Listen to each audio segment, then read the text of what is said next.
नमस्ते किसान भाइयों। आज जो सबसे इम्पोर्टेंट टॉपिक रहता है किसी भी ब्रीडिंग के चैप्टर में वो है इनब्रीडिंग डिप्रेशन। इनब्रीडिंग डिप्रेशन क्या होती है, क्यों अगर हमने अच्छा जेनेटिक्स चूज़ किया अपने फार्म के लिए फिर भी हमारे जो दूध की क्षमता वो सही से बढ़ नहीं पा रही है, क्या इसका कारण होता है। तो आज हम इस वीडियो में जानेंगे। इनब्रीडिंग डिप्रेशन का मतलब हमारे पास एक सांड है, उस सांड ने क्या किया, मीटिंग की इस एक गाय के साथ और गाय से उसका एक बछड़ी आई और उस बछड़ी के ऊपर ही वही सांड ने फिर से जब ब्रीडिंग कर ली तो उसके जो बछड़ी आएगी नेक्स्ट, तो उससे क्या होगा, वो इन ब्रीडिंग डिप्रेशन की शिकार होगी। तो इससे क्या क्या नुकसान होते हैं आज इस वीडियो में जानेंगे। इन ब्रीडिंग डिप्रेशन एक ऐसा फिनोमिना है जैसे जब कोई भी, जैसे भाई बहन जो बेटी है वो बाप के साथ सच कभी भी क्या होता है, अगर ऐसी मीटिंग होती है तो क्या होता है कि एक ऐसे एडेंट जो सपोज कर लो दो गुण थे किसी माँ बाप में, वो सेम गुण, वो जो खतरनाक थे उसके आने वाले, जैसे कोई अनीमिया करा दे, जैसे कुछ मिल्क प्रोडक्शन जो बढ़ाना होता है, वो सेम गुण जो नेगेटिव वाले गुण हैं वो दोनों गुण क्या हो जाते हैं, वो अपने माँ बाप से फिर से उस बच्चियां में आ जाती हैं। वो बच्चियां ने जो मिल्क प्रोड्यूस एक्स्ट्रा करना होता था वो सही से मिल्क प्रोड्यूस नहीं कर पाती, उसकी वजह से जो आने वाले जो बच्चे होते हैं वो एकदम अनफिट पैदा होते हैं, जिसकी वजह से क्या हो जाता है, काफ़ी ज़्यादा नुकसान हो जाता है डेयरी फार्म में। Genetic loss of genetic diversity जो एक रीज़न है इन ब्रीडिंग डिप्रेशन, इसका क्या मतलब है कि अगर बार बार एक ही फैमिली के पूरे बच्चे आना स्टार्ट हो जाएंगे तो एक दूसरे के एक जैसा दिखना स्टार्ट हो जाते हैं और क्या हो जाता है कि सेम ऐसे जब कंडीशंस आ जाती हैं तो इनको इन ब्रीडिंग डिप्रेशन की स्थिति बोलते हैं। इस ऐसी कंडीशंस क्या होता है कि जो डीएनए होते हैं उसमें काफ़ी ज़्यादा म्यूटेशंस होती हैं, वो ऐसी म्यूटेशंस हो जाती हैं जिस जो हार्मफुल हो जाती हैं आने वाले बच्चों के लिए, जो फिर बच्चे जो एक्स्ट्रा प्रोडक्शन करनी होती है तो वो अच्छी प्रोडक्शन नहीं कर पाते। दूसरा है एक्सप्रेशन ऑफ रिसेसिव एलील। मैंने आपको बताया कि अगर सपोज कर लो दो जीन्स हैं किसी गाय के पास, तो वो जो एक डोमिनेंट जीन था जो मिल्क प्रोडक्शन बढ़ा रहा था और दूसरा जो रिसेसिव जीन था जो मिल्क प्रोडक्शन को कम करता है, पर यहाँ पे डोमिनेंट जीन क्या कर दिया, तो उसने रिसेसिव जीन को ओवरलैप कर दिया और मिल्क प्रोडक्शन बढ़ा दी। बट ऐसे पेरेंट्स क्या हो जाएंगे, अगर दोनों में मिल्क कम मिल्क वाले गुण आ जाएंगे तो क्या हो जाएगा, तो आने वाले बच्चे भी कम प्रोड्यूस करेंगे, तो इसमें डोमिनेंस नहीं हो पाता है। तो ये कारण होता है इन ब्रीडिंग डिप्रेशन का। क्या नेगेटिव इफेक्ट्स पड़ते हैं इन ब्रीडिंग से, वो हैं, सबसे पहला जो है इफेक्ट वो है रिड्यूस्ड फर्टिलिटी, मतलब फर्टिलिटी सही से नहीं होगी क्योंकि इसमें कंसेप्शन रेट पोर हो जाती है। लोअर बर्थ वेट्स सही से गेन नहीं कर पाता है जो आने वाला बच्चा होता है। और दूसरा है डिक्रीज सर्वाइवल रेट में, जैसे चांसेस हो जाते हैं कि गाय बच्चा देते समय ही बच्चा मरा हुआ पैदा हो, मे बी अबॉर्शन हो, जो अगर सपोज कर लो जेनेटिक म्यूटेशन हो गई होंगी अगर स्पर्म्स में, तो वो क्या होगा, ओवम्स को सही से फर्टिलाइज नहीं कर पाएगा और क्या हो जाएगा, आने वाले जो हमें बार बार जो है रिपीट ब्रीडिंग के केसेस मिलेंगे। इंक्रीज ससेप्टिबिलिटी टू डिजीज, जो डिजीज से लड़ने की क्षमता है उस आने वाली जो बछड़ी होगी वो उसमें कम हो जाएंगी। तो ये हमें कॉन्सिक्वेंसेस मिलते हैं लॉन्ग टर्म पे। इफेक्ट क्या क्या पड़ते हैं इन ब्रीडिंग का मिल्क प्रोडक्शन से, सबसे पहला इफेक्ट पड़ता है डिक्रीज मिल्क यील्ड। जो आने वाली जो बछड़ियाँ होंगी उसमें जो दूध बढ़ना था, अगर जिनोमिक हम बुल चूज़ करते हैं बट वो दूध बढ़ने की बजाय घटना स्टार्ट हो जाए, तो समझ सकते हैं कि आने वाली जो बछड़ियाँ वो मे भी हमारा जो है इन ब्रीडिंग का शिकार हो चुकी हैं। लोअर मिल्क क्वालिटी, जो हमारी क्वालिटी एक्स्ट्रा बढ़नी थी, मिल्क फैट, मिल्क एसएनएफ ये बढ़ना था वो कम हो जाता है। तो ये कारण होते हैं लॉन्ग टर्म इफेक्ट, मतलब जो इनब्रीडिंग का इफेक्ट पड़ता है वो आप समझो कि एक जनरेशन में आएगा, एक जनरेशन में नहीं आता, आहिस्ता आहिस्ता आता रहता है और हमें फिर लॉन्ग टर्म इफेक्ट, जो हमारा जो फॉर्म होता है मुनाफे की ओर जब जाना होता है लॉन्ग टर्म पे वो घाटे की ओर जाना स्टार्ट हो जाए। तो ये केसेस मिलते हैं मिल्क प्रोडक्शन में जब भी इनब्रीडिंग डिप्रेशन होगा। तो अभी जो इफेक्ट क्या पड़ते हैं रिप्रोडक्शन पे, तो रिप्रोडक्शन पे जो सबसे इम्पैक्ट पड़ता है वो रिड्यूस्ड फर्टिलिटी। जो चांसेस होते हैं कि बार बार गाय इन ब्रीडिंग की वजह से क्या हो जाता है कि रिपीट ब्रीडिंग के चांसेस हमारी जो गायें होती हैं, जो आने वाली बछड़ियाँ होती हैं उनमें बढ़ जाती हैं।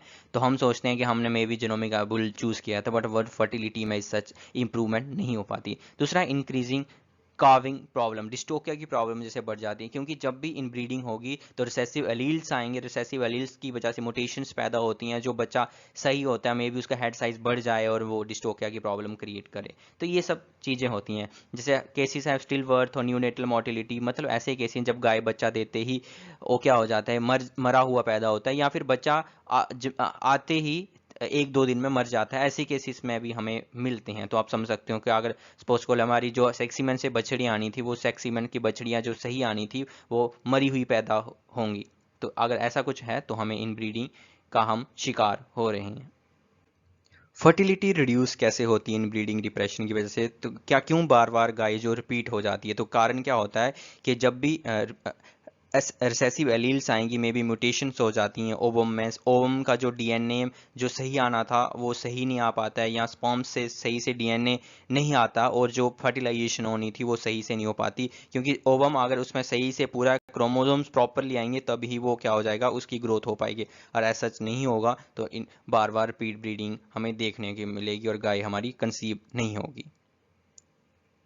हम अपने फार्म से जो है इन ब्रीडिंग डिप्रेशन को किस तरह से मैनेज कर सकते हैं? तो इसका बेस्ट तरीका क्या है? सबसे पहले जेनेटिक सिलेक्शन हमारी जो होनी चाहिए सही से होनी चाहिए, कि हमने कौन सा जो सांड अपनी जो आने वाली जो हमारी बछड़ी है या माँ पे कौन सा सांड हमें चूज करना है, ताकि जो मिल्क प्रोडक्शन पे कोई भी फर्क ना पड़े। इस बेस्ट तरीका यही है कि हम सही से उसकी जो है पेडिग्री निकालें, और उसकी पेडिग्री को देखने के बाद ही हम उस सांड का अपनी गाय के लिए चयन करें। दूसरा है कि आउटब्रीडिंग। आउटब्रीडिंग का मतलब क्या होता है कि अगर सेम फैमिली से बार बार ब्रीडिंग हो रही है तो हम उस फैमिली को अवॉइड करें। तो हम एक फैमिली से अगर चली आ रही है, उसी के बुल्स जो हैं वो ब्रीडेबल बन रहे हैं, तो हम उस फैमिली के हट के दूसरी फैमिली से हम बुल्स चूज करें, तो वो भी एक बढ़िया तरीका हो सकता है। तीसरा जो है कि हमें रिकॉर्ड मेंटेन करने पड़ेंगे। तो हमें अगर सपोज कर लो हमारी कोई गाय है, तो उस पे कौन सा सीमेंट लगाया, तो उसकी एक स्ट्रॉ अगर हम अपने एक डायरी पे नोट पे हम लगाना स्टार्ट कर दें, तो उससे भी हम अपनी इन ब्रीडिंग को रोक सकते हैं, क्योंकि हमें पता चल जाएगा कि नेक्स्ट टाइम हमने कौन सा बुल लगाया। तो हमें क्या करना चाहिए कि हमें अवॉइड करना चाहिए कि अगर इन ब्रीडिंग को रोकना है तो हम सेम फैमिली से ब्रीडिंग जो है सेम जनरेशन तक हमें बिल्कुल भी सेम फैमिली में हमें ब्रीडिंग नहीं करनी है। तो किस तरह से हम कर सकते हैं रिकॉर्ड कीपिंग? सपोज कर लो जैसे आप देख पा रहे हैं यहाँ पे एक स्ट्रॉ चिपकी रखी है, तो जैसे हीफर है उसका टैग नंबर ये है और उसकी ये स्ट्रॉ है जो उसको लगाई ये है नेक्स्ट टाइम। तो उसके जैसे पेरेंट्स कौन थे, उसका फादर कौन था अरमाड़ा, जैसे ग्रैंडफादर कौन था, उसकी ग्रेट ग्रैंडफादर कौन है। तो ये अगर हमने रिकॉर्ड लिखे हों, जैसे माँ की ओर से भी उसकी माँ, जैसे यहाँ पे टैग नंबर ये लिखा है, उसका माँ बाप कौन था उसका, ये सब अगर ऐसा रिकॉर्ड हम रख पाते हैं, मिनिमम 3 जनरेशन रख पाते हैं, तो वो सबसे बेस्ट तरीका है इन ब्रीडिंग डिप्रेशन को रोकने का। तो आप देख पा रहे हैं कि यहाँ पे एक इनब्रीडिंग डिटेक्टर टूल जो है एवीएस कंपनी ने लाया हुआ है। तो ये काफ़ी बेहतर टूल है जो फार्मर्स की हेल्प करेगा एचएफ और जर्सी में, क्योंकि सबसे ज़्यादा प्रॉब्लम्स एचएफ और जर्सी में ही इनब्रीडिंग की आती है। तो आप देख पाते हैं कि यहाँ पे क्या होगा कि किस तरह से है कि आप देख पा रहे हैं कि इनब्रीडिंग डिटेक्टर बाई एवीएस अगर सर्च करते हो आप, तो इनब्रीडिंग डिटेक्टर जो है वो खुल जाएगा। तो इनब्रीडिंग डिटेक्टर जो है, तो इसमें क्या करना है आपको, अपना पिन कोड, अपना सिटी नेम और अपना नाम और अपना फ़ोन नंबर आप इस पे जब डालोगे तो ऑटोमेटिकली क्या हो जाएगा कि इसमें वो चूज कर लेगा और ऑटोमेटिकली कि आपको इनब्रीडिंग डिटेक्टर के टूल पे लेके चला जाएगा। तो इनब्रीडिंग डिटेक्टर के टूल पे जाने के तुरंत बाद ही है आपने क्या करना है, वहाँ पे जो है कि आपने कौन सा बुल चूज करना है, तो वहाँ पे ऑप्शन आ जाएंगे कि जैसे ब्रीड है, ब्रीड में कौन सा चूज करना है। जैसे ब्रीड में एचएफ और जर्सी ही अवेलेबल है इसमें, तो उसमें उसके बाद आपने बुल चूज करना है, कौन सा बुल आपके पास ऑलरेडी है। तो आप सपोज कर लो आपके पास ऑलरेडी अरमाड़ा की बच्चिया है, तो आपकी अरमाड़ा की बच्चिया पे कौन कौन सा बुल लगा सकते हैं, हैमर लगा सकते हैं, स्पाइक लगा सकते हैं, पाइपर लगा सकते हैं। तो आप समझ सकते हैं इन बुल्स पे avoid mating with the size. J yo bull है, ट्रिम्फ है, ऑर्बिट है, मिरर है, ओजार्क है, लेट्स गो। मतलब ये जो नीचे वाले बुल्स हैं, अगर ये WWS के होंगे, SAG के होंगे, सारे के सारे इस इस लिस्ट पे आ जाते हैं। तो आप समझ सकते हो कि एक काफ़ी अच्छा टूल जो है ABS की ने ये इजाद किया है, तो ये काफ़ी हेल्प करेगा फार्मर्स की इन ब्रीडिंग डिप्रेशन को रोकने में। अगर आपको ये वीडियो अच्छी लगी तो सब्सक्राइब कर सकते हैं आप इस चैनल को। तो थैंक यू फॉर वाचिंग। अगर आपको कोई भी अगर क्वेश्चन है रिलेटेड टू ब्रीडिंग, तो आप इस चैनल के जो वीडियो के कमेंट्स में आप पूछ सकते हैं। तो मैं आगे वीडियो बनाने जा रहा हूँ मैनेजमेंट के रिलेटेड, जो एक एज अ फार्म को अच्छा बनाने के लिए जो वीडियोस हैं वो मैं ज़रूर बनाऊंगा, ताकि आप सबका उसमें कुछ ना कुछ हेल्प हो जाए। Thank you.